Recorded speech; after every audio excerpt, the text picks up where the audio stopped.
안녕하세요. 역사가 뚫린다. 성경이 보인다. 역사 드라마로 읽는 성경. 자, 오늘은 철기시대, 성경에서는 사사시대에 대한 역사를 이제 살펴보겠습니다. 자, 지난 시간에는 이 철기시대의 배경이 되는 이 해양민족의 출현에 대해서 살펴봤죠. 이 해양민족은 바로 미케네인들이더라. 미케네인들, 바로 이 크레타 섬을 중심으로 한 크레타 문명, 그리고 미케네 문명, 도리아 문명 이렇게 이어지는데, 이 도리아인들, 바로 이 유럽에서 최초로 철기를 사용한 도리아인들에 의해서 당시 이제 크레타 섬을 중심으로 또 이 발칸반도 남쪽에 있는 아가야 지방, 소아시아 지방, 그 이오니아 지방을 무대로 이제 굉장히 세력을 떨치던 이 미케네인들. 하지만 이 청동기 문명이었죠. 그들이 쫓겨나서 그들의 일부가 이제 이스라엘 그 가나안 지역에 정착하게 된다. 바로 서부 해안평의 남쪽에 있는 평야, 바로 그 지역이 이제 블레셋 평야라고 불리는데, 그것도 바로 이제 그들 여기에 정착하는 민족이 바로 블레셋 민족이라고 했죠. 바로 이 사사시대, 철기시대에 해당하는 세계사를 그렇게 간략히 해양민족으로 대표되는 이제 그 시기를 살펴봤고요. 이 시기의 역사는 바로 성경에서 바로 사사기인데, 바로 사사기에 대해서 오늘은 그 배경, 전체적인 배경에 대해서 한번 살펴보겠습니다. 우리 사사기라는 책은 이제 21장으로 이제 이루어져 있는데, 사사기를 우리가 너무 쉽게 생각하는 경향이 있습니다. 사사기. 왜냐하면 거기에 우리가 주일학교 때부터 막 들어왔던 뭐 삼손이라든지 뭐 기드온이라든지 뭐 이런 그 사사. 그래서 이제 주일학교 때부터 많이 들어왔기 때문에 굉장히 이제 쉽게 생각하지만, 사실은 사사기는 굉장히 이제 쉽지 않은, 굉장히 어려운 책이다. 그래서 이제 사사기에 본격적으로 들어가기 전에 먼저 사사기 전체의 배경을 마치 숲을 조망하듯이 이제 좀 살펴볼 필요가 있다. 자, 그리고 나서 본격적으로 사사기의 강론에 이제 들어가야 되죠. 그래서 사사기의 배경과 구조를 이렇게 한번 살펴보면은, 이 하나님은 이제 아브라함을 통해서 이제 민족을 이루셨죠. 그리고 모세를 통해서 율법을 주셨죠. 법을 주셨어요. 그리고 여호수아를 통해서 땅을 주셨다. 이렇게 하면서 민족, 그리고 율법, 그리고 땅, 이렇게 하면서 국가를 구성하는 어떤 기본 골격, 이런 것들이 이제 딱 만들어집니다. 이렇게 하면서 아브라함을 딱 하나님 부르시고 하나의 민족을 이루시기 위해서 이제 이집트에 넣어가지고 400년 가까이 이제 노예로 훈련시키고, 나중에 모세 한 명을 부르기 위해서 이제 80년간 준비시키잖아요. 이렇게 해가지고 모세를 통해서 이제 또 이 출애굽의 어떤 40년 여정이 또 시작이 되고, 여호수아를 통해서 간신히 이제 이 가나안 이제 정복 전쟁을 하게 되고, 이제 여호수아가 눈을 감으면서 끝이 나는 거죠. 여호수아 24장에 여호수아가 마지막 고별 설교를 하면서 눈을 감습니다. 그 이후에 펼쳐지는 게 이제 이 사사시대다. 자, 이렇게 하면서 여호수아가 딱 죽으면서 어떻습니까? 민족이 이루어졌고, 그 다음에 율법이 주어졌고, 그리고 여호수아를 통해서 땅이 주어졌습니다. 이제 국가를 구성하는 기본 골격이 이루어지면서 이때부터 펼쳐지는, 이 사사시대에 펼쳐지는 이스라엘의 역사는 정말 하나님께서 출애굽기 19장에 약속하셨잖아요. 어떤 너희 거룩한 나라 제사장 백성으로, 그리고 이제 신명기에 엄청난 축복들이 주어졌죠. 너희가 열방 가운데서 말씀에 순종하여서 어떻게 됩니까? 머리가 되고 꼬리가 되지 않고, 위에만 있고 아래에 있지 않고, 먼저가 되고 나중에 되지 않고 하는 어떤 휘황찬란한 축복의 말씀들이 선포가 되었는데, 그렇게 천신만고 끝에 도착한 이 약속의 땅, 이 가나안 땅에서 펼쳐지는 이스라엘 민족의 역사, 또 여호수아가 죽으면서 시작되는 이 사사시대의 역사는 어떻습니까? 우리가 정말 기대하는 그런 정말 배우고 싶은, 되고 싶은 어떤 그런 그 역사가 아니라는 거예요. 여기서 이제 펼쳐지는 이스라엘 역사는 우리의 기대와는 멀어도 그냥 먼 게 아니고 너무 엄청나게 도대체 뭐가 문제인가? 도대체 뭐가 문제인가? 왜 이스라엘 백성들은 이 하나님이 예비하신 축복들을 받지 못했는가? 어디서 잘못된 건가? 어디서부터 와이셔츠 첫 단추가 어디서부터 잘못 끼워졌는가? 거기에 결정적 역할을 했던 그 문제는 어디서 비롯됐는가? 이런 것들, 이스라엘이 왜 하나님이 예비하신 축복들을 받지 못했는가? 거기에 초점을 맞춰줘서 쓰여진 책이 바로 사사기라는 것이죠. 그러니까 사사기 전체 배경에서 굉장히 중요한 겁니다. 사사기는 왜 쓰여졌는가? 바로 이스라엘이 왜 하나님이 예비하신 축복들과 너무나 거리가 먼 엉망진창의 그런 삶을 살게 됐는가? 그 문제가 무엇인가? 문제를 밝히는, 거기에 초점을 밝히기 위해서 쓰여진 책이다. 자, 두 번째 주제가 있습니다. 하나님이 약속의 땅 가나안에 집어넣어가지고 세울 이 나라, 소위 말하는 정체성 거룩한 나라, 제사장 나라로 불리는 이 나라, 이스라엘이라는 민족을 통해서 이루려 하는 이 나라의 통치 형태가 무엇인가? 이 하나님이 원하셨던 최초의 이 국가 형태가 무엇인가? 이 질문인데, 이 질문은 바로 이 사사기를 이해하는 어떤 핵심 포인트로 우리를 인도한다는 거예요. 굉장히 중요하죠. 자, 제가 여러분에게 질문하겠습니다. 하나님께서 이스라엘 백성들을 가나안 땅에 집어넣어서 세우려고 했던 이 나라의 통치 형태는 왕정이었다. Yes and no. 여기서는 거의 대부분이 만장일치로 질문이 끝나기가 무섭게 이제 no 합니다. 자, 하나님의 계획하셨던 이 나라는 뭔가 왕정이었다. yes and no? no죠. 맞습니다. 정답. 자, 그럼 두 번째 질문입니다. 두 번째 질문. 그러면 하나님께서 계획하셨던 이 나라는 뭔가 12지파가 각각 이렇게 개별 플레이하는 어떤 사사시대 시스템, 어떤 지방자치 시스템, 하나의 한 명의 왕이 통치하는 어떤 중앙 집권 국가가 아니고 12지파가 각각 개별 플레이하는 그 어떤 지방자치 시스템, 그게 하나님이 계획하셨던 국가 형태였다. yes and no? 자, 이 부분에서는 절반은 yes, 절반은 no 이렇게 얘기합니다. 자, 근데 첫 번째 질문, 왕정이었다? 하나님이 계획하셨던 국가 형태는 왕정이었다? 전부 만장일치로 no 그랬잖아. 두 번째 질문, 12지파가 각각 개별 플레이하는 지방자치 시스템, 그 사사시대 시스템이 하나님이 계획하셨던 통치 형태였다? 여기서 yes and no? 자, 이 부분에서 전부 yes, 만장일치로 yes 이렇게 나와야만 우리는 사사기에 들어갈 준비가 된 거예요. 자, 이게 무슨 말인가? 자, 하나님이 계획하신 통치 형태는요, 왕정은 당연히 아니죠. 그럼 뭔가 바로 12지파가 각각 개별 플레이한 그 시스템이 하나님이 계획하신 통치 형태라는 거예요. 자, 이것을 알려면은 우리가 중요한 것을 알아야 되는데, 자, 이 모세가 죽고 나서 누가 후계자가 됩니까? 하나님은 여호수아를 후계자로 세우죠. 후보는 누구였어요? 여호수아와 갈렙이었죠. 하지만 하나님은 여호수아를 후계자로 세운다. 자, 그 다음에 여호수아가 죽죠. 여호수아 24년에 죽는데 여호수아가 죽고 나서 누구를 하나님이 후계자로 세우십니까? 누구를 후계자로 세우십니까? 이 굉장히 중요한 질문인데, 우리는 이런 부분에서 모세가 죽고 나서 하나님이 여호수아를 후계자로 세웠는데 여호수아가 죽을 때 그 후계자를 누구로 세웠는가? 안 세웠어요. 안 세웠습니다. 이런 부분에서 왜 안 세웠지? 이런 궁금증이 있어야 되는데 우리는 궁금하지 않아요. 그냥 성경이 다 너무 지당하신 말씀이고 다 아멘이야. 무조건 아멘할 준비가 돼 있어. 이런 부분에서 우리가 궁금해야 돼. 궁금해야만 더 깊은 세계로 들어갈 수 있는 것이죠. 바로 그걸 알아야만 하나님의 계획하신 이 가나안 땅에 집어넣어가지고 하나님의 계획하셨던 이 국가 형태가 무엇인가, 이 질문에 대한 그 핵심 포인트는 거기에 있다는 거예요. 여호수아가 죽고 나서 하나님은 후계자를 지명하지 않았다는 거예요. 후계자를 지명하지 않았다. 그 후계자는 누구인가? 이것은 바로 이 여호수아가 땅을 분배할 때 그 상황을 이해해야만 알 수 있습니다. 자, 여호수아가 땅 분배할 때 12지파 가운데 유일하게 땅을 분배받지 못한 지파가 있습니다. 더 정확히 얘기하면은 이 한 군데의 어떤 한 지역을 받은 게 아니고 바로 이 12지파에 각각 흩어지죠. 바로 레위인들이에요. 레위 지파는 어떻게 됩니까? 어떤 한 특정 지역을 분배받는 게 아니고 어떻습니까? 12지파, 그러니까 각 지파별로 4개의 도성을 받아가지고 전 지역으로, 전국으로 흩어진다. 그래서 12 곱하기 4 해가지고 48개 도성을 받아요. 48개의 도성을 받아요. 레위인의 도시. 그 중에서 특별히 6개, 요단 동편에 3개, 요단 서편에 3개, 6개가 뭐예요? 그 48개의 레위인 도성 가운데 요단 동편에 3개, 요단 서편에 3개, 총 6개를 뭐라고 불립니까? 그 유명한 도피성이라고 하죠. 도피성. 자, 어찌됐든 여호수아가 죽으면서 땅 분배를 할 때 이 레위 지파는 어떤 특정 지역을 받은 게 아니고 어때요? 이스라엘 전 지역에 흩어진다. 각 지파별로 4개의 도성을 받으면서 전 지역에 흩어진다. 그러니까 재밌죠? 레위인들은 광야 40년 지날 때는 다 가운데 한 군데 딱 모여 있었어요. 어디에? 성막 그 주변에 동서남북 사방으로 해가지고 3개의 지파씩 해가지고 총 12개의 지파가 있었죠. 근데 그 가운데 있는 성소 안에 레위인들 다 뭉쳐 있었다. 하지만 가나안 땅에 들어가서는 어때요?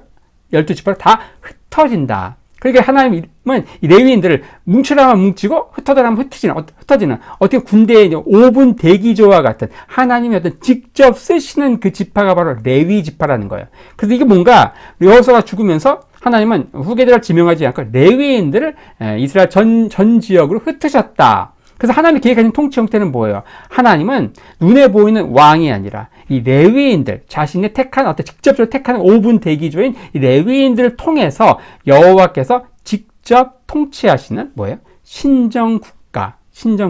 요게 바로 이 하나님의 계획하신 통치 시스템이었다는 거예요. 그러니까 그게 뭐예요? 그게 이제 세상적으로 보면 뭐예요? 왕이 통치하는 어떤 중앙 집권이 아니고 12지파가 각각 이제 개별 플레이하는 어떤 지방자치, 어떻게 보면 사사시대 시스템, 그게 바로 하나님이 계획하셨던 통치 형태였다.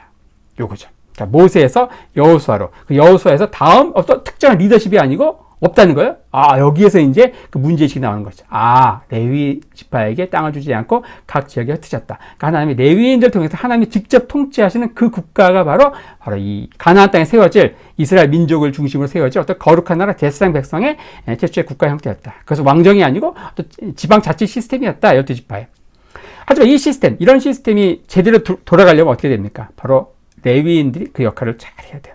레위인들이 정말 5분 대기자로서 하나님의 명령에 순종하고 무엇보다 하나님의 말씀을 정말 금과 옥조처럼 여기면서 바로 레위인들이 그 역할을 잘 감당할 때 이 시스템이 돌아가는 것이죠. 하지만 레위인들이 그 역할을 잘 못하면 어때요? 초장부터 이 시스템은 엉망진창 망가질 수밖에 없는 게 바로 이 사사시대라는 것이죠. 레위인들의 직무유기, 요게 이제 핵심 포인트입니다. 그래서 우리가 사사기로 들어가게 되면 어떻습니까? 사사기는 정말 재미없는 스토리예요. 정말 지루한 스토리예요. 꼭 이제 우리 자신을 보는 것 같아요. 우리 자신도 계속 죄에 넘어지는데 사사기를 보면서 짜증나는 거예요. 짜증나요. 우리가 성경의 인물, 족장 가운데서 야곱을 특별히 좋아하는 게 뭔가, 야곱이 우리가 많이 비슷하거든요. 비슷해서 좋아하는 거예요. 사사시대도 읽을 때 굉장히 짜증나는 게 뭔가, 우리랑 너무 비슷하거든요. 이스라엘 백성들이 범죄합니다. 범죄. 그리고 하나님이 이제 범죄하니까 하나님 외적의 치유를 통해서 이제 혼내요. 징계하는 거예요. 자, 그럼 이들이 막 살려달라고 하나님 앞에 간구를 해요. 간구해요. 그러고 나서 이제 또, 막 회개합니다. 회개하면 하나님 보시고, 그 회개를 보시고서 사사들을 통해서 구원하신다. 그러면 잠깐 한 10년에서 20년, 또는 30년 정도 이제 평화가 또 임해요. 그럼 또 살만하면 또 이들이 또 다시 또 범죄하고, 이렇게 하면서 범죄, 그리고 외적 침해, 간구, 회개, 사사들 통한 권, 이렇게 하면서 한 바퀴 사이클이 돌아갈 때마다 사사가 등장하는 거예요. 또 사사가 등장하고, 이 사이클이 총 12번 돌아가면서 12명의 사사가 등장한다. 12명의 사사. 이런 악순환, 이런 정말 죄악의 악순환의 고리가 바로 사사기 전체 스토리의 메인인 거예요. 사사기 3장에서 16장까지 이어지는 전체 이 본 뼈대에 해당하는 사사기 스토리는 12명의 사사가 등장하는, 자, 이런 그 악순환의 고리를 끊을 수 있는 사람 누굽니까? 바로 레위인들이에요. 레위인들이 이스라엘 백성들이 범죄 가운데 빠지지 않도록 하나의 말씀으로 가르쳐야 돼요. 범죄 가운데 들어가지 않도록. 그래야만 이 사이클이 돌아가지 않는데, 레위인들이 직무를 유기하니까 이 사이클이 계속 돌아가는 거예요. 돌아갈 때마다 누가 등장해? 사사가 등장하고, 뿅 등장하고, 또 사사가 등장하고. 자꾸 사사가 등장하는 거예요. 사사. 그러니까 어떻게 이 사사시대의 주인공은 누구여야 됩니까? 누구여야 돼요? 바로 레위인들이어야 돼요. 레위인들. 하지만 이 시대에 자꾸 이 사이클에 돌아가니까 한번 돌아갈 때마다 이 사사가 등장해. 사사. 이 사사라는 건 뭐예요? 난세에 등장한 영웅과 같다. 영웅들이 자꾸 등장해. 또 등장해. 그 사사들이 주인공이 된, 마치 난세의 영웅이 등장하듯이 이 사사들이 자꾸 등장해가지고 이 악순환의 고리가 돌아가가지고 자꾸 사사들이 등장해. 영웅들이 등장해. 그래가지고 이 책의 이 부분에 들어가는 책 제목이 주인공이 레위인들이었죠. 레위인들. 그래서 레위기라는 책이 들어가야 돼. 레위기. 이 부분에서.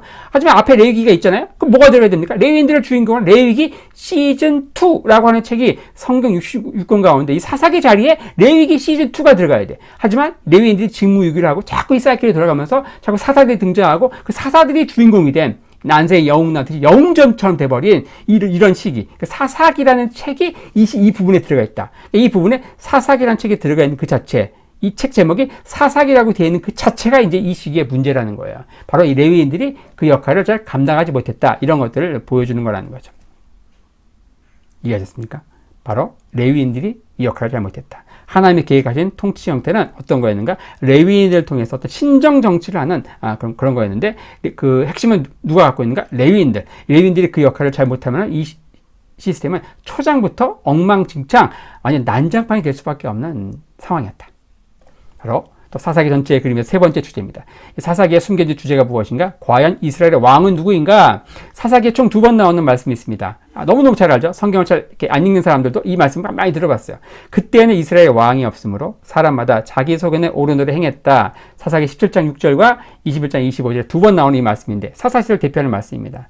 많은 분들이 이 말씀을 이제 잘못 이해해요. 반대로 이해합니다. 그러니까 이 사사시대의 문제는 뭔가 왕이 없는 게 문제야. 그러니까 빨리 다윗과 같은, 이 솔로몬과 같은 성군이 등장해야 돼. 그러니까 사사시대는 빨리 다윗과 같은 솔로몬과 같은 왕정으로 넘어가는 일종의 과도기로 이해하는 거예요.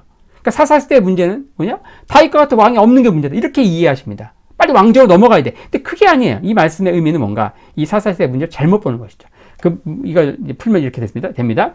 이스라엘의 참된 왕은 여호와 하나님이시다. 하나님은 각 지파에 흩어진 레위인들을 통해 자신이 직접 이스라엘의 왕으로 통치하기 원하셨다. 하지만 이스라엘 백성들은 왕 대신 여호와 하나님의 통치를 거부하며 각자 자기 소견에 오르는 대로 행하기를 반복했다. 자, 과연 이스라엘의 왕은 누구인가? 이 질문에 대한 답은 뭡니까? 바로 여호와 하나님이에요. 왕 대신 여호와 하나님의 통치. 이스라엘 왕은 누구인가? 거기에 대한 답이 다윗과 같은, 솔로몬과 같은 인간 왕을 빨리 세워야 돼. 왕정으로 넘어가야 돼. 그게 이 사사기의 주제가 아니라는 거예요. 사사기의 주제는 이스라엘 왕이 과연 누구인가? 거기에 그것인데 그것에 대한 정답은 다윗도 아니고 솔로몬도 아니고 바로 여호와 하나님이죠. 여호와 하나님을 통해서 여호와 하나님이 바로 레위인들 통해서 통치하시는 그런 통치 모델이 이 사사시대였는데 레위인들이 그 직무를 유기하면서 자꾸 난세 영웅이 등장하듯이 계속 사사가 계속 사이클 돌아가면서 12번 이제 사사가 등장하고 이 부분에 들어간 책 제목이 사사기 영웅전 이렇게 된 것 자체가 문제였다. 원래 여기에 들어가야 되는 책은 레위기라는 거죠. 레위기 시즌 2. 이러한 주제에 맞춰가지고 자 사사기에 숨겨진 주제 과연 이스라엘 왕은 누구인가 이 주제에 맞춰가지고 우리는 사사기 본문에서 들어갈 때에 과연 이게 잘한 것인지 못한 것인지 이런 것들을 판단할 수 있는 그런 것들의 어떤 기준이 됩니다. 첫 번째 시험이 있었죠. 바로 기드온 시대. 기드온이 정말 정치를 잘합니다. 그래서 이스라엘 백성들이 기드온을 왕으로 세우려고 그래요. 그때 기드온이 어떻게 합니까? 여호와가 왕이다. 기드온을 추대하고 엄청난 지지율로 이제 기드온을 왕으로 세우려고 할 때, 대통령으로 추대하려고 할 때, 이때 스스로 왕가를 쓰는 게 아니에요. 이때 기도는 어떻게 하는가? 여호와가 왕임을 선포하고 어때요? 이스라엘 백성들이 여호와 하나님을 잘 섬길 수 있도록 에봇을 만들고 이렇게 하죠. 바로 과연 이스라엘 왕은 누구인가? 그 주제에서 볼 때 기드온 시대는 완전히 합격 100점 만점 왕으로 세우려고 하는데 그걸 거부하고 싶지 않죠. 정치인들. 네, 그걸 거부하고 여호와가 하나님을 선포하고 이스라엘 백성들이 여호와 하나님을 잘 섬길 수 있도록 서포트했다. 이 기드온 시대는 합격. 과연 이스라엘 왕은 누구인가? 이런 시험에서 합격한 거예요. 두 번째 시험이 뭔가? 바로 아비멜렉 시대예요. 아비멜렉이 누굽니까? 기드온의 아들이죠. 기드온에게는 70명의 아들이 있었는데 그 중에 세겜의 첩 사이에서 나온 서자 홍길동 시리즈 첫 번째가 누군가? 아비멜렉 첩사에서 나온 그 서자. 이 아비멜렉이 세겜 사람들을 모아놓고 어떻게 해요? 그 사람들 추대에 의해서 왕이 됩니다. 이 아비멜렉 이름 자체도 굉장히 좀 문제가 있어요. 굉장히 상스럽지 않습니다. 아비멜렉 아비는 뭡니까? 우리말도 아버지죠. 이게 이제 아비입니다. 아비 my father 여기 점이 없으면 아버지고 여기 점이 하나 딱 찍히면 아비 my 2인칭 소유격이 됩니다. 그래서 my father, my father. 나의 아버지는 멜렉이 뭡니까? 멜렉은 왕이라 돼. king. My father is king. 나의 아버지는 왕이다. 자기 아버지 기드온은 뭐예요? 왕이 아니었죠. 왕이 되라고 추대했지만 왕이 되지 않습니다. 여호와 하나님의 왕임을 선포하고 시험에서 합격했는데 그 아들인 아비멜렉 때 어떻게 됩니까? 이 아비멜렉 때 이름도 이제 자기 나는 우리 아버지는 왕이다 이렇게 하면서 실제로 자기 왕이 되는 거예요. 세겜 사람 추대에 의해서 왕이 되고 그리고 나서 기드온의 그 정통성 있는 70명의 아들들을 다 이제 죽이죠. 한 발 밑에 다 죽이고 그리고 나서 이제 어떻게 됩니까? 자신을 왕으로 추대한 세겜 사람과 이 아비멜렉 사이에 서로 이제 또 막 갈등이 생기고 나중에 이제 이 아비멜렉이 세겜 사람들을 다 이제 죽이고 세겜 성을 완전히 무너뜨리고 소금을 뿌리고 막 이렇게 하면서 나중에 아비멜렉은 이제 이 데베스라고 하는 성을 공격하다가 여자가 이제 성 위에서 던진 이제 맷돌 윗짝에 머리가 맞아가지고 두개골이 파열돼가지고 죽고 이렇게 하면서 스스로 왕이 됐다가 이제 완전히 엉망진창이 돼 머리가 깨져서 죽은 그래서 이제 과연 이스라엘 왕은 누구인가 이러한 주제에 맞춰서 볼 때 이 아비멜렉 시대는 어떻습니까? 스스로 왕이 되려고 이제 나섰다가 완전히 난장판이 되는 그런 시대가 바로 아비멜렉 시대다. 두 번째 시험에서 완전 불합격. 세 번째 또 시험이 있습니다. 과연 이스라엘 왕은 누구인가 이 주제에서. 바로 입다죠. 입다는 어떻습니까? 입다는 누굽니까? 바로 요단 동편에 있는 길르앗의 아들이에요. 아버지 길르앗이 죽자 형들이 불러 입다를 너는 아버지가 기생사에서 나온 첩이니까 너에게 돌아갈 분깃은 없다. 여기 또 서자가 나오네. 첫 번째 서자 홍길동이 누군가? 아비멜렉이겠죠. 기드온의 아들. 두 번째 서자 홍길동이 누군가? 바로 입다 길르앗의 아들입니다. 그리고 쫓아내요. 자, 근데 그 길르앗 땅에 누가 쳐들어옵니까? 바로 이 암몬 왕이 쳐들어와요. 암몬 왕이 쳐들어오니까 길르앗은 어떤 군대가 없거든요. 상비군이 없어요. 근데 당시 입다는 이제 돕당에 가가지고 황야의 무법자가 돼가지고 이제 어떤 조폭의 우두머리가 됐어요. 그래서 어떻게 합니까? 길르앗 장로들이 세력을 떨치고 있는 어떤 군인들이 있는 어떤 조직폭력배의 우두머리가 된 입다에게 찾아가가지고 이 암몬 전쟁에 어떤 용병으로 입다를 이렇게 부르는 거예요. 입다. 만약에 너가 이 암몬 전쟁에서 이기면은 입다 너가 우리 길르앗의 머리가 될 것이다. 너를 왕으로 삼겠다. 이렇게 제안을 합니다. 그러니까 입다가 어떻게 합니까? 빙고 그러면서 아주 이상한 서원을 하죠. 내가 암몬을 무찌르고 돌아올 때 제일 먼저 나와서 나를 창화하는 그 사람을 내가 하나님 앞에 산채로 번제로 바치겠다라고 하는 이 서원을 드리죠. 굉장히 이상한 서원입니다. 서원은 굉장히 좋은 거죠. 서원 기도는. 하지만 사람을 산채로 바친대요. 아주 이상한 서원이에요. 이건 뭐예요? 왕이 된다고 하니까 거기 허파에 바람이 잔뜩 들어가가지고 완전히 기타를 그냥 픽사리 서원이 나오고 피타. 이런 서원을 했다고 하더라도 하나님께 회개하고 이 서원을 지키면 안 돼, 이런 것들. 그러니까 만약에 이 본문을 이따와 관련된 이 성경 본문을 읽으면서 여러분들이 과거에 했던 서원 기도를 기억하고 서원을 지켜야 되겠다, 이런 식으로 큐티를 한다고 하면 이게 정말 번지스를 잘못 찾은 거예요. 그 본문은 뭔가 과연 이스라엘 왕은 누구인가, 이러한 주제에 맞춰가지고 왕으로 세운다고 하니까 거기 허파에 바람이 들어가서 서원이 잘못 나온 이런 것들을 보여주는 것이지, 뭐 서원 기도를 지켜야 된다, 그게 포인트가 아니라는 것이죠. 이런 것들이 이제 사사기가 어려운 것이다. 사사기 바로 큰 주제, 메인, 그 밑에 도도하게 흐르는 그 주제가 무엇인가, 바로 과연 이스라엘 왕은 누구인가, 그 주제에서 볼 때 기드온 시대는 합격, 그리고 아비멜렉 시대는 불합격, 입다 시대도 역시 불합격, 총 3번의 시험에서 한 번의 합격, 2번의 불합격으로 이어지는 바로 그러한 시기가 바로 사사 시대라는 것이죠. 이렇게 해서 사사기 이제 강론에 들어가기 전에 사사기 전체를 마치 숲을 조망하듯이 이제 위에서 살펴보았습니다. 바로 사사시대 중요한 주제가 뭡니까? 바로 가나안 땅에 집어넣어서 세울 이 나라의 통치 시스템이 뭐다? 왕정 아니죠. 바로 하나님은 12지파가 각각 개별 플레이하는 그런 그 지방자치 시스템이었다. 그게 하나님의 원하신 계획이었다. 그 핵심은 누가 갖고 있는 거예요? 바로 12지파에 각각 4개의 도석씩 받아 흩어진 바로 이 레위인들, 하나님의 5분 대기 중인 레위인들이 하나님의 말씀을 이제 잘 전파하면서 백성들이 죄악 가운데 빠지지 않도록 하는 어떤 그 직무를 잘 감당할 때 이 시스템이 돌아가는데, 그 시스템이 제대로 돌아가지 않으면서 엉망진창이 된다. 그리고 과연 이스라엘 왕은 누구인가라는 주제에 맞춰가지고 볼 때 기드온 시대 합격, 그리고 아비멜렉 입다 시대는 불합격, 이렇게 하면서 사사기 전체의 흐름, 이런 것들, 빅픽처 이런 것들을 좀 간략히 살펴봤고요. 다음에는 이제 사사기 이제 강론에 들어가서 각각의 이제 사사의 등장, 이런 것들을 이제 살펴보도록 하겠습니다.